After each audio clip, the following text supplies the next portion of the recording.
ఇక్కడ తిరుపతికి ఒక విచిత్రమైన పరిస్థితి ఉంది.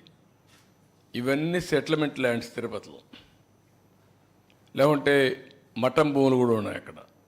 ఈ భూముల్ని ఇష్టానుసారంగా 22A ఉపయోగించి వీడు కొట్టేసే పరిస్థితికి వచ్చారు. మామూలు 1-2 కాదు, మొత్తం తిరుపతి, రేణిగుంట ఏరియా అంతా మీరు చూసి చిత్తానూరు ఏరియా అంతా మొత్తం కూడా డిస్ప్యూటెడ్ ల్యాండ్, అవన్నీ సెటిల్మెంట్ ల్యాండ్స్. ఇవన్నీ ఇష్ట ప్రకారం కొట్టేశారు. నేను కొన్ని ఎగ్జాంపుల్ మాత్రం ఇస్తున్నా.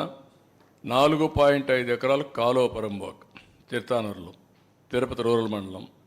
ఇంకొక పక్కన 27.14 ఎకరాలు గవర్నమెంట్ ల్యాండ్ మంగళం, తిరుపతి అర్బన్.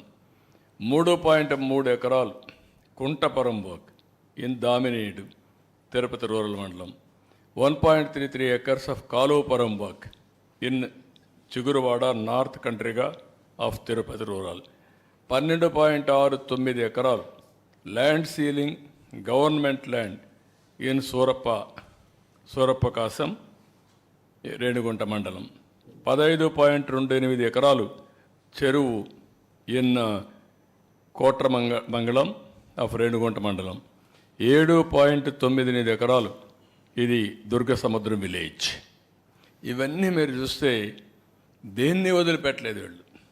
కాలువపురంబోక్ వదిలిపెట్టలేదు, ప్రభుత్వ భూములు వదిలిపెట్టలేదు, కుంటపురంబోక్ వదిలిపెట్టలేదు, కడాన ల్యాండ్ సీలింగ్ భూమిని కూడా కొట్టేసే పరిస్థితికి వచ్చారు. అన్నిటికీ ఏంటి 22A. ఎవరి భూమి అయినా 22A పెట్టేస్తారు. వీళ్ళు రిజిస్ట్రేషన్ చేసుకున్నాక మార్చేస్తారు. ఇలాంటివి ఇష్టానుసారంగా చేసే పరిస్థితికి వచ్చారు.